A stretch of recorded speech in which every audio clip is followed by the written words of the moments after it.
ശബരിമല എന്ന പുണ്യ പൂങ്കാവനത്തെ ശുദ്ധിയോടെ കാക്കുന്നത് വിശുദ്ധ സേന അംഗങ്ങളാണ്. ശബരിമലയുടെ എല്ലാ കോണുകളിലും ഈ നീലക്കുപ്പായക്കാർ പ്രായഭേദമന്യേ കർമ്മനിരതരായി പ്രവർത്തിക്കുന്നു എന്നുള്ളതാണ്. അവരുടെ വിശേഷങ്ങൾ കൂടി കാണാം.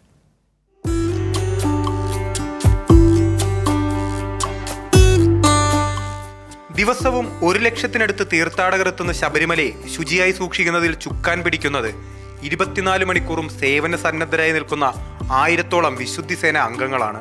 പത്തനംതിട്ട ജില്ലാ കളക്ടർ ചെയർപേഴ്സണും അടൂർ ആഡിയോ മെമ്പർ സെക്രട്ടറിയുമായ ശബരിമല സാനിറ്റൈസേഷൻ സൊസൈറ്റിയാണ് പൂങ്കാവനത്തിന്റെ ശുചീകരണ സേനയ്ക്ക് നേതൃത്വം നൽകുന്നത്.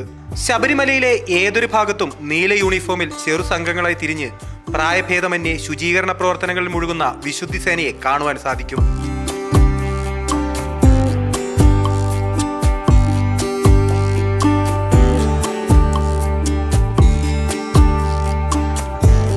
സന്നിധാനത്ത് മാത്രം 300 പേരാണ് ശുചീകരണത്തിനായുള്ളത്.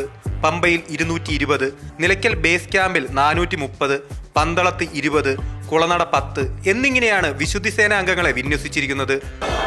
ശബരിമലയും പരിസരവും ശുചീകരണം അല്ലെങ്കിൽ ശുചിത്വമായി സൂക്ഷിക്കുന്നതിന് വേണ്ടിയിട്ട് എല്ലാ വർഷത്തെയും പോലെ തന്നെ വിശുദ്ധി സേനാംഗങ്ങൾ ഈ വർഷവും നമ്മുടെ ശബരിമലയിൽ എത്തിച്ചേർന്നിട്ടുണ്ട്.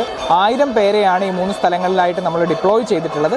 ഇവരുടെ പ്രവർത്തനങ്ങൾ നിയന്ത്രിക്കുന്നതിനും ഏകോപിപ്പിക്കുന്നതിനും വേണ്ടിയിട്ട് ഓരോ സ്ട്രെച്ചിലും ഓരോ സൂപ്പർവൈസർമാരെയും നമ്മൾ നിയോഗിച്ചിട്ടുണ്ട്.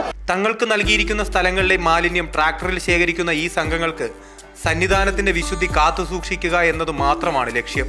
പ്രായഭേദമന്യേ അവരത് ഭംഗിയായി നിർവഹിക്കുന്നു.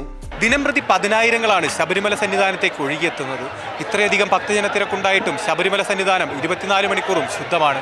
അതിന് നേതൃത്വം നൽകുന്നതാകട്ടെ കർമ്മനിരതരായ വിശുദ്ധി സേന അംഗങ്ങളും. ശബരിമല സന്നിധാനത്തു നിന്നും ക്യാമറാമാൻ ആശ്രയോടൊപ്പം അഖിൽ TS, കൈരളി ന്യൂസ്.